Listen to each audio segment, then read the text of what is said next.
Why, hello and welcome everybody. It is Pohx again. So today, I kind of want to go into a little bit more detailed look at Skyforge. Previously, I think I showed you guys, in the video, I talked to you about, just kind of general content of the game, but this video is going to be a little bit more specific, going over the customization, what the game specifically has to offer you in terms of customization. Because if you look for 5 minutes, if you take a glance at the stream, you'll look that every class kind of has this. Well, I don't know if every class, the Lightbinder, the class I'm playing, kind of has like this straight line feature, and I'm going to assume other classes would have this as well. But let me make sure to clarify that that's not actually the case. So first off, if you look here, you'll notice that it is indeed a straight line for a bit. You follow the entire way through, and then you get to parts like this where, of course, everyone can still get them at branches, so you can get additional stats. We're going to go up, same thing.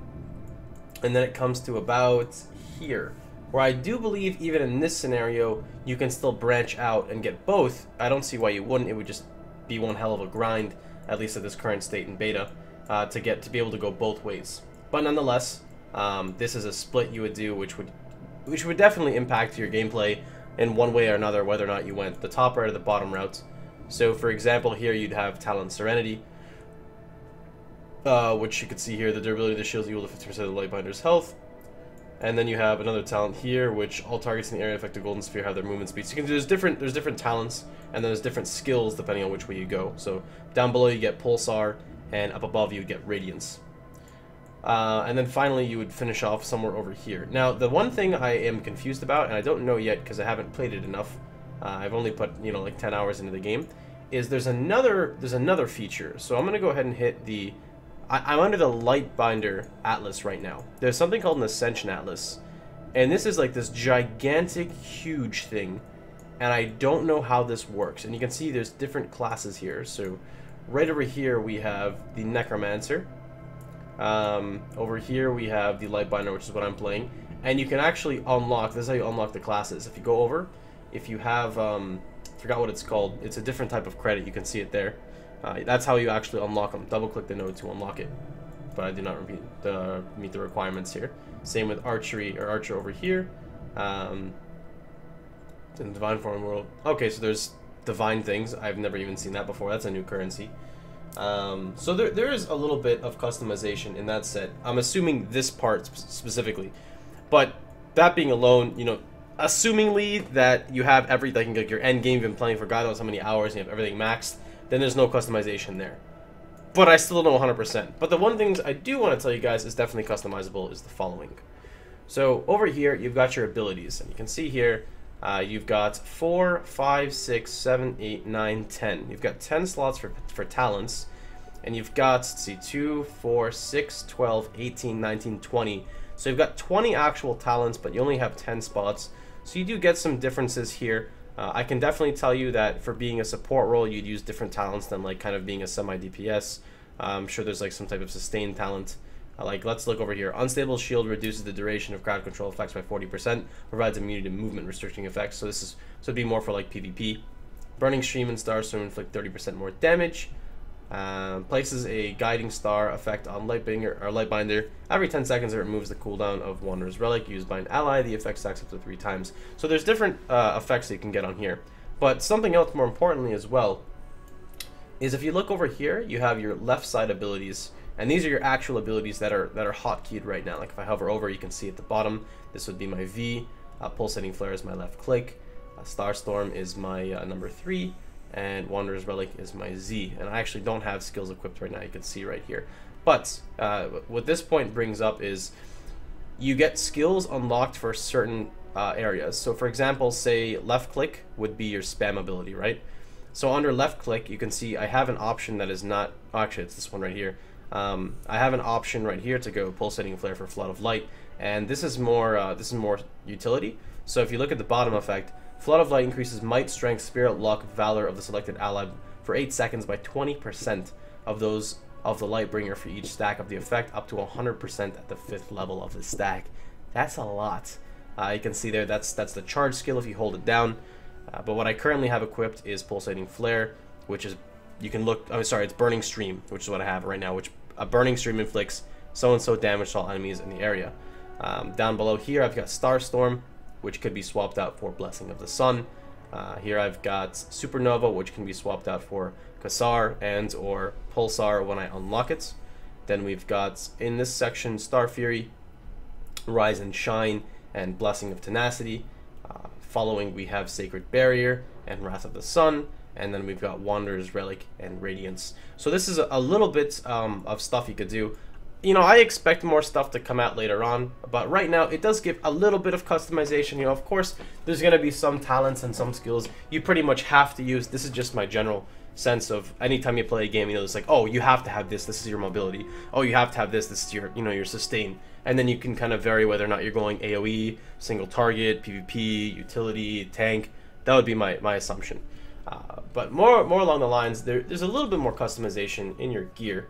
So for those of you guys who don't know, in Skyforge, you don't actually wear like clothing. You don't have armor. You just have a weapon, and then also it's like an offhand, and then you have accessories. So your weapon is, of course, your might, which is your damage. You can see all the stats here. I'll go over them here shortly. Then you've got your offhand, which for me is a pommel, which I'm pretty sure is strictly HP. Stamina, I do believe, is just all HP. Shut up, cats. So they're having sex back there. All right, so now one thing to note is between your weapons and your accessories, they will always have some type of effect that affects your skills, whether it's green or blue. Blue would be a higher tier effect of the skill, so like a blue rod of this would be like 67%. I think I actually might have one. Okay, I lied, I don't have one. Well, blue rod, it's like 67% more damage with sparks, with impulse damage from Sparks of Anger. And like I said, there's different kinds that you could get depending on your class. So that's pretty neat. That's a little bit you get. The upgrading, like I explained in previous videos, it kind of like upgrades your weapon slot rather than your weapon. So you can just keep switching out weapons whenever you'd like. Of course, higher tier weapons do give you more might bonus and whatnot.